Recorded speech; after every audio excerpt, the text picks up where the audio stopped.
बिस्मिल्लाहिर्रहमानिर्रहीम। अस्सलाम वालेकुम नादरीन, आप यूट्यूब चैनल देख रहे हैं। मैं इमरान खान हूँ। नादरीन, सबसे पहले मैं आपको एक ऑडियो सुनाता हूँ। जिस दिन से पाकिस्तानियों ने ये वाली आवाज़ और ये वाला जुमला सुना है ना, ये ऐसा मनहूस जुमला है कि उस दिन से लेकर आज तक पाकिस्तानियों ने सुख का सांस नहीं लिया। और जो कुछ पाकिस्तानियों के साथ इस एक जुमले के बाद हुआ, तो जब से इन्होंने कहा कि वेलकम बैक टू पुराना पाकिस्तान, उस वक्त से लेकर अब तक पाकिस्तानियों ने कोई ख़ास अच्छी खबर नहीं सुनी। इन्हीं पाकिस्तानियों के साथ वो कुछ हुआ है कि जिसका कोई अंदाज़ा भी नहीं लगा सकता। इन्होंने इल्ज़ामात लगाया कि इमरान खान ने ये कर दिया, वो कर दिया, महंगाई बढ़ा दी है, मईशत तबाह हो रही है, इस किस्म के इल्ज़ामात लगाए। और उसके बाद से लेकर अब तक किसी एक शोबे में भी पाकिस्तान संभल नहीं सका। चाहे दिफा का शोबा हो, पाकिस्तान के अंदर दहशतगर्दी बहुत ज़्यादा बढ़ गई। दहशतगर्दी के ऐसे खौफनाक वाक़यात हुए, इंटेलिजेंस के बहुत बड़े बड़े फेलियर्स हुए पाकिस्तान में।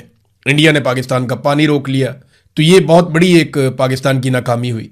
हाँ, इंडिया के जहाज़ पाकिस्तान ने गिराए, वो बहुत अच्छी बात थी, उसको कल सेलिब्रेट किया पाकिस्तानियों ने। और बहुत सारे प्रोग्राम्स भी रखे गए। कुछ प्रोग्रामों पे लोग एतराज़ भी कर रहे हैं। फील्ड मार्शल ने एक तकरीर भी की। तकरीर तो वो अच्छी करते हैं, यानी जिसने लिख कर दी उसने अच्छी बातें लिख कर दी। लेकिन तकरीर में कॉल और फेल के अंदर जब तजाद हो तो फिर चीज़ें ठीक नहीं हो सकती। यानी जब एक मौका मिला था, पूरी कौम इकट्ठी हो गई थी, जिसका जिक्र फील्ड मार्शल ने अपनी तकरीर में भी किया, तो बजाय इसके कि उसका फ़ायदा उठाया जाता और कौमी वहदत को मज़ीद फ़रोग दिया जाता, पाकिस्तान तहरीक इंसाफ ने, इमरान खान साहब ने और सोशल मीडिया ने, आम पाकिस्तानियों ने बहुत साथ दिया फौज का। जब फौज के पास मुश्किल वक्त आया तो कौम फौज के साथ खड़ी हुई। लेकिन जैसे ही वो मुश्किल वक्त खत्म हुआ तो मिलिट्री एस्टेब्लिशमेंट ने अवाम को दोबारा कुचलना शुरू कर दिया। और वही जालिम रजीम अवाम के ऊपर मुसल्लत रखा जिसने अवाम को तबाह बर्बाद कर दिया। आज पाकिस्तान की माशी हालत आपके सामने है। तबाही और बर्बादी फेरी हुई है। इन्होंने मईशत की, अवाम का एक दिन भी मिलिट्री एस्टेब्लिशमेंट ने साथ नहीं दिया। ये जर्नैल उन जालिमों के साथ खड़े हुए जिन्होंने पाकिस्तान में आईपीपीज के घटिया मंसूबे लगाए थे। आईपीपीज पे मैं वीलॉग करने वाला हूं। एक दो दिन का मेरा काम रह गया है। डिटेल रिसर्च के बाद आपको मैं बताऊंगा कि पाकिस्तानियों को कितना बड़ा चूना लगाया गया है। और एक ऐसा वीलॉग करूंगा कि आपको बहुत सारे वो सवालात जो आपके दिमाग में है, उन सब के जवाब आपको इंशाल्लाह मिलेंगे। सियासतदानों ने कई बार इकट्ठे बैठने की कोशिश की, लेकिन हुक्मरान जमात के सियासतदानों ने बार बार ऑफ द रिकॉर्ड यह बताया कि मिलिट्री एस्टेब्लिशमेंट नहीं चाहती कि सियासतदान मिलकर बैठें और बैठकर किसी नतीजे पर पहुंचे। हत्ता कि इमरान खान साहब से मुलाकात करनी थी उनकी पार्टी के लोगों ने, और हुकूमती जमात के लोगों ने हाथ खड़े कर दिए कि हम ये नहीं करवा पाएंगे। वजह यह है कि फील्ड मार्शल साहब ने फैसला किया हुआ है। अब तो जो वफाकी वुज़रा हैं वो टेलीविजन के ऊपर बैठकर कहते हैं कि मैं या हम फील्ड मार्शल आसिम मुनीर के एक अदना वर्कर हैं। यानी आप अंदाजा करें कि हम उनकी टीम के अदना वर्कर हैं, फील्ड मार्शल आसिम मुनीर की टीम के।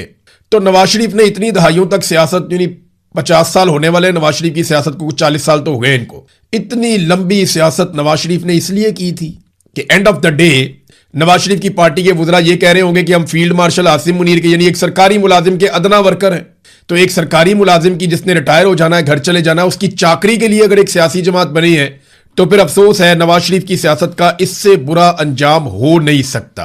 पाकिस्तान ने मार्का हक मनाया। अच्छा लगता है जब हमारी फौज जीते और किसी और मुल्क की फौज जो हमला करे पाकिस्तान के ऊपर उससे कामयाबी मिले, तो पाकिस्तानियों को तो अच्छा लगेगा, ये बड़ी अच्छी बात है।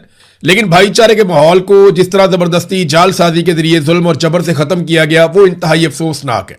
मैंने आपको एक वीलॉग में कहा था 10 मई के बाद कि अल्लाह ताला ने पाकिस्तान को एक कामयाबी दी है, अल्लाह ताला ने पाकिस्तान की इज्जत रखी है। अब यहां से पाकिस्तान की मिलिट्री एस्टेब्लिशमेंट के पास दो रास्ते हैं। या तो वो बैकफुट पे जाएं और पाकिस्तान में निजाम को चलने दें, या वो निजाम को पूरी तरह से मजीद जकड़ लें, अपने मुखालिफिन को कुचल दें और अपने जाती मफादात हासिल करें। तो हासिल क्या किया मिलिट्री एस्टेब्लिशमेंट ने? छोटे छोटे फायदों के लिए कौमी भाईचारे को कुर्बान कर दिया। छोटे छोटे फायदे क्या होते हैं? इस्तिस्ना मिल जाता है, एक्सटेंशन मिल जाती है, 5 साल की नौकरी हो जाती है, और क्या होता है? छोटा सा फायदा चंद लोगों का पूरी कौम का जो भाईचारे का एक फिजा बनी हुई थी उसको तबाह बर्बाद कर दिया, सिर्फ अपने छोटे छोटे मफादात के लिए। नाज़रीन, अब आ जाए इंटरनेशनल खबरों की तरफ। मैंने आपको बताया था और बैनुल अक़वामी खबरों में यह छप रहा था कि ईरान ने पाकिस्तान के जरिए से अपना जवाब अमेरिका को भिजवा दिया। और ईरान ने यह कहा था कि वो अपनी कौमी खुद मुख्तारी के ऊपर समझौता नहीं करेंगे। ईरान ने कहा था कि कोई ऐसा फैसला नहीं करेंगे या कोई ऐसी चीज कबूल नहीं करेंगे जो वो समझते हैं कि उनके मुल्क के मफाद के खिलाफ है। तो जो ईरान ने जवाब भिजवाया था उसके हवाले से मुख्तलिफ खबरें चल रही थी। मैंने आपको बताया भी था कि ईरान चाहता है कि पाबंदियों का खात्मा किया जाए, ईरान चाहता है कि उसके नुकसानात का अजाला किया जाए, ईरान चाहता है कि नाकाबंदी खत्म की जाए, ईरान चाहता है कि आबने हुर्मुज़ खुले, लेकिन ईरान के कंट्रोल के जरिए खुले। एक नए मुजव्वदा जो तरीकाकार है ईरान ने बनाया हुआ है, एक नए सिस्टम के तहत आबने हुर्मुज़ काम करे। अब वो कभी नहीं छोड़ेगा आबने हुर्मुज़ को। ईरान के हाथ में एक बहुत बड़ा स्ट्रेटेजिक असासा लग गया है। वो इस असासे को, ये सोने की चिड़िया है और यहां से ईरान दबोच सकता है बड़े बड़े मुमालिक को। तो ईरान, अब मुझे नहीं लगता कि यानी कुब्बे को लात पड़ी है और उसका कुब निकल गया, ये वाली सूरत हाल हुई ईरान के साथ। ईरान अब अपने हुर्मुज़ को नहीं छोड़ेगा। ये बैनुल अक़वामी तज्ज़ियाकार कह रहे हैं, पूरी दुनिया से आवाज़ें आ रही हैं। अगर छोड़ देगा तो किन शराइत के तहत छोड़ेगा, ये एक बड़ी तवज्जो तलब बात है। पता नहीं कितना बड़ा कुछ ईरान को ऑफर किया जाए तो वो छोड़ दे। फिर यूरेनियम के मामले के ऊपर ईरान कुछ और कहता है, अमेरिका कुछ और कहता है। एक तीसरे मुल्क की बात की गई, ठीक है यूरेनियम वहां रख देते हैं, लेकिन अगर टॉक्स फेल हो गई तो हम अपनी यूरेनियम वापस ले जाएंगे। अमेरिका उसके ऊपर भी नहीं मानता। फिर अमेरिका ने 20 साल की ऑफर की, ईरान जो है वो कम सालों की बात करता है। तो यहां एक दोनों के अंदर इख्तिलाफ राय मौजूद है। डोनाल्ड ट्रंप ने जो स्टेटमेंट दिया, डोनाल्ड ट्रंप ने ईरान की जानिब से अमरीकी तजावीज़ के जवाब को मुस्तरद कर दिया और उन्होंने एक पोस्ट करते हुए एक मुख्तसर पैगाम दिया कि ईरान के नाम नहाद नुमाइंदों की जानिब से दिया गया जवाब मैंने पढ़ा है, जो उन्होंने लिखा ये मुकम्मल तौर पर नाकाबिले कबूल है। और फिर उन्होंने कहा कि डोनाल्ड ट्रंप ने जो उसके बाद का जो मजीद ट्वीट्स किए, जो मजीद स्टेटमेंट दिए, वो बड़े सख्त हैं। डोनाल्ड ट्रंप हर वीकेंड पे सुलह की बात करता है और जब वीकेंड खत्म होने वाला होता है तो जंग की बात करता है। एकदम कीमतें नीचे जाती हैं, एकदम कीमतें ऊपर जाती हैं और दुनिया में कुछ ऐसे लोग हैं जो पैसा बना रहे हैं।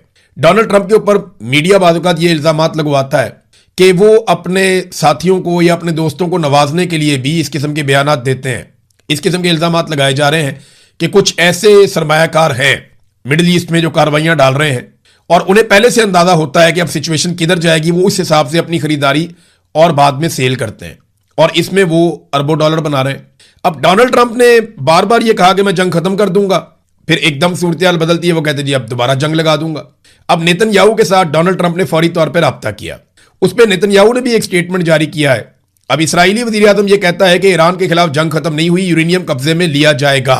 डोनाल्ड ट्रंप ने भी ये बात की। डोनाल्ड ट्रंप ने कहा कि जनाब ईरान के पास जो मौजूदा यूरेनियम है उसका जखीरा जब चाहें हम छीन सकते हैं। ये अमरीकी सहाफ़ी हैं, उनके साथ इन्होंने बात की। एक प्रोग्राम है द नेशनल डेस्क, उसमें गुफ्तगू कर रहे थे डोनाल्ड ट्रंप।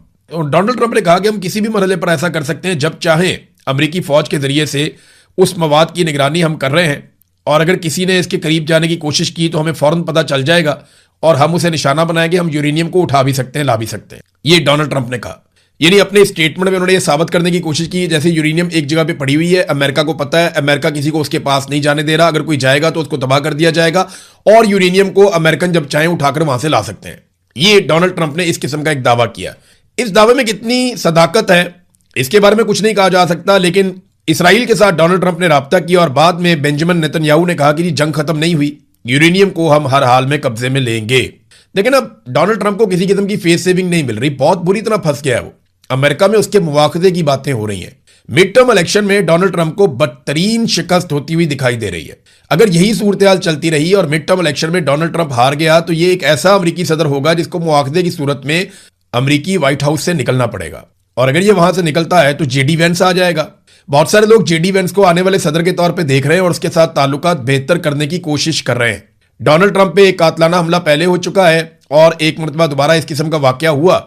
गो के वो डोनाल्ड ट्रंप की मकबूलियत में कोई फर्क नहीं ला सका, लेकिन डोनाल्ड ट्रंप के हवाले से बहुत सारी खबरें अमेरिका में गर्दिश करती रहती हैं। उनकी सिक्योरिटी के इंतजाम भी बहुत सख्त किए गए हैं। अब मामला यह है कि कोई फेस सेविंग नहीं मिलती तो एप्स्टीन फाइल का मसला है, अमेरिका में बढ़ती हुई कीमतों का मसला है और इस जंग के अंदर अमेरिका की जो दुर्गत बनी है उसका मसला है। देखिए अमेरिका में एक आर्टिकल आया है और ये द अटलांटिक के अंदर रॉबर्ट कैगन, ये एक बड़े एक्सपर्ट हैं अमेरिका में, इन्होंने एक आर्टिकल लिखा डोनाल्ड ट्रंप की कार्रवाइयों के हवाले से। इन्होंने कहा जी कि ईरान ने अमेरिका को चेकमेट कर दिया है। जिन लोगों को पता है शतरंज की गेम का, मुझे कोई ज्यादा नहीं पता उसका, लेकिन चेकमेट ये है कि वहां से आगे शिकस्त है, वो बहुत मुश्किल होती है वहां से निकलना। तो ईरान ने अमेरिका को चेकमेट कर दिया है और अमेरिका को लगभग शिकस्त हो चुकी है और इस शिकस्त के ऐसे देर पा नताइज बरामद होंगे जो माजी में अमेरिका को पहुंचने वाले किसी भी नुकसान से बिल्कुल मुख्तलिफ होंगे।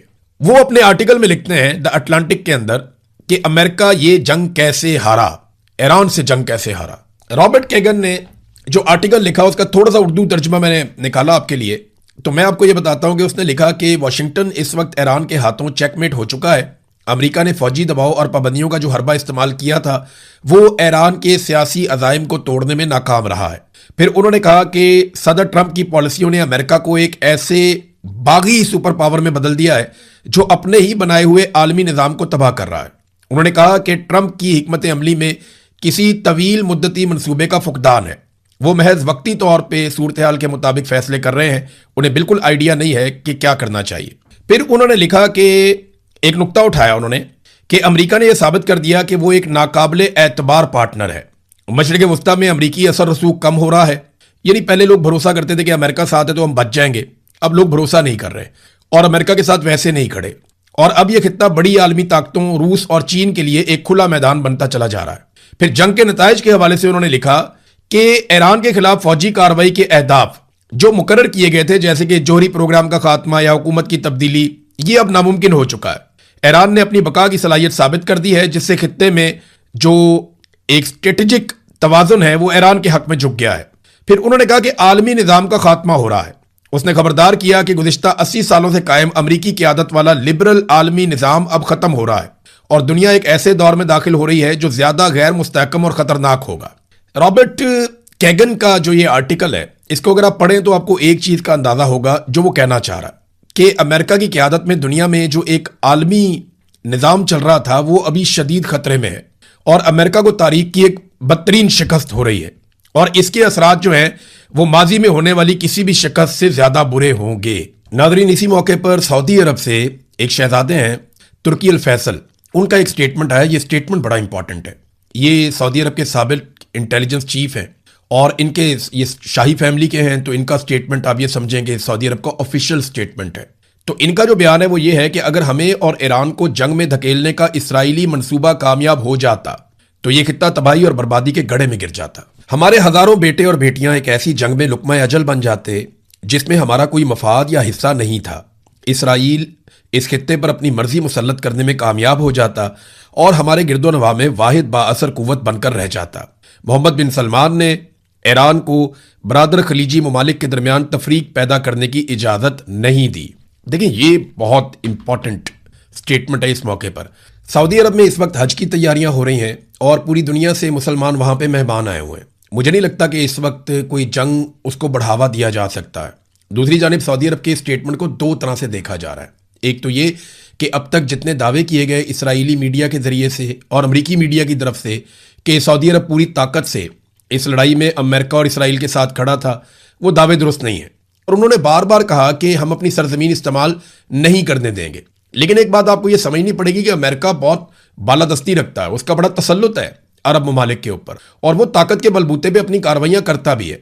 लेकिन बार बार मोहम्मद बिन सलमान ने अमेरिका को रोका भी है। जैसा कि अभी एक प्रोजेक्ट फ्रीडम लेकर आए थे डोनाल्ड ट्रंप, तो मोहम्मद बिन सलमान से टेलीफोनिक कॉल के बावजूद उन्हें प्रोजेक्ट फ्रीडम रोकना पड़ा था, क्योंकि सऊदी अरब ने कार्रवाई के लिए अपने अड्डे ना देने का कह दिया था कि यहां से आप कार्रवाई नहीं करेंगे, हमें एतमाद में नहीं लिया गया।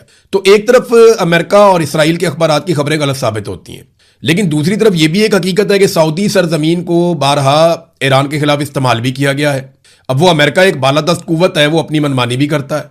लेकिन एक चीज और है जो एक हकीकत है कि अरब ममालिक में और ईरान के बीच में एक टसल तो चल रही है, चाहे वो यमन के अंदर है, चाहे वो खित्ते के दीगर ममालिक के अंदर है। तो इनके मफादात एक दूसरे से कटे हुए हैं, अलग अलग है। शिया सुन्नी की एक रिफ्ट भी है और अरब ममालिक ये जरूर चाहते होंगे कि ईरान तबाह बर्बाद हो जाए या कमजोर हो जाए, या एक कमजोर ईरान शायद अरब ममालिक को ज्यादा पसंद हो इसकी निस्बत के वहां पे एक मजबूत ईरान खड़ा हो।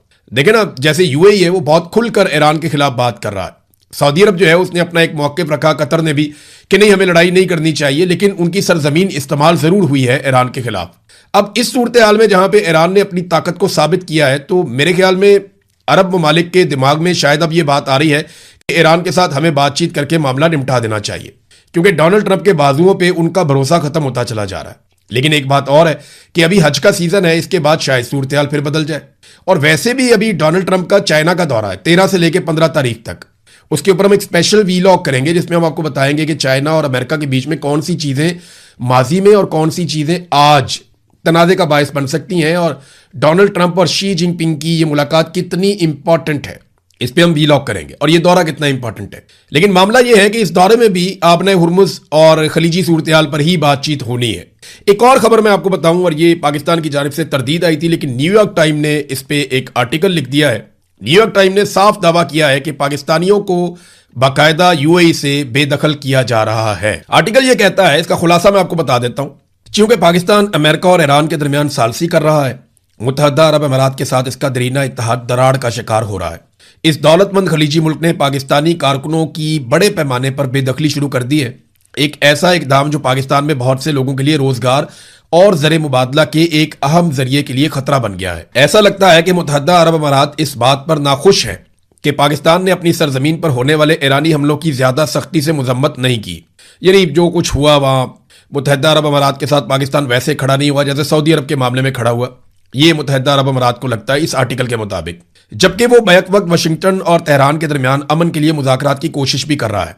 अमारात को इन हमलों से शदीद नुकसान पहुंचा, जिसके दौरान उसे ईरान की जानिब से हजारों मिसाइल और ड्रोन हमलों का सामना करना पड़ा। पाकिस्तान में शिया मजहबी हुकाम का अंदाजा है कि अप्रैल के वक्त से अब तक हजारों शिया पाकिस्तानियों को अमारात से निकाला जा चुका है। न्यूयॉर्क टाइम ने 20 से ज्यादा ऐसे पाकिस्तानियों से बात की जो अमाराती कंपनियों में मुलाजिम थे। हर फर्द ने उन्हें बताया कि उन्हें गुज़िश्ता एक माह के दौरान अचानक गिरफ्तार किया गया, हिरासत में रखा गया और फिर मुल्क से बाहर निकाल दिया गया। मजीद ये कि अमारात में कारोबार चलाने वाले 8 अफराद ने बताया कि उनके पाकिस्तानी अमले को हालिया हफ्तों में मुल्क बदरी का सामना करना पड़ा। तो आर्टिकल ने वो बात की है जिसकी तरदीद पाकिस्तान की हुकूमत ने और यूएई की हुकूमत ने भी की है कि ऐसा कुछ नहीं हो रहा। लेकिन ये न्यूयॉर्क टाइम ने इसके ऊपर आर्टिकल लिखा है और पाकिस्तान से भी ऐसी खबरें आती रहती हैं कि यूएई से पाकिस्तानी डिपोर्ट हो रहे हैं। मैं आपको इसमें एक चीज बता देता हूं कि देखें, इन ममालिक में बादशाहत है, यहां जमहूरियत नहीं है। जब मैं पाकिस्तान से निकला अफगानिस्तान के रास्ते और मैं ट्रेवल करता हुआ अरब ममालिक में आया, तो मैंने अरब ममालिक में स्टे कम से कम किया। मैंने पूरी कोशिश की कि इन अरब मुल्कों में मैं ना रुकूं, क्योंकि मैं जानता था कि यहां पे बादशाहत है, यहां पे आप जमहूरियत की बात नहीं कर सकते, यहां पे मैं वीलॉग नहीं कर सकता। तो मैं ट्रेवल करता रहता था कंटिन्यूसली। शहीद अरशद शरीफ को भी यूएई से निकाला गया था। तो ये बात हम सब अच्छी तरह जानते हैं कि वहां पे बादशाहत है, वहां पे जमहूरियत या जमहूरी बात करने की इजाजत नहीं है। तो जब आप वहां पे सोशल मीडिया को इस्तेमाल करते हैं और सपोर्ट करते हैं ईरान को, तो वो फिर बड़ा सख्त रद्देमल देते हैं और फिर उनके वहां पे कोई उस तरह कानून इंप्लीमेंट नहीं होता, अदालत वगैरह का वो मामला नहीं है, वो सीधा बंदे को बाहर निकालते हैं या जेल में डालते हैं। कुछ पाकिस्तानी वहां पे जेलों में इस चक्कर में बंद भी हैं। लिहाजा ये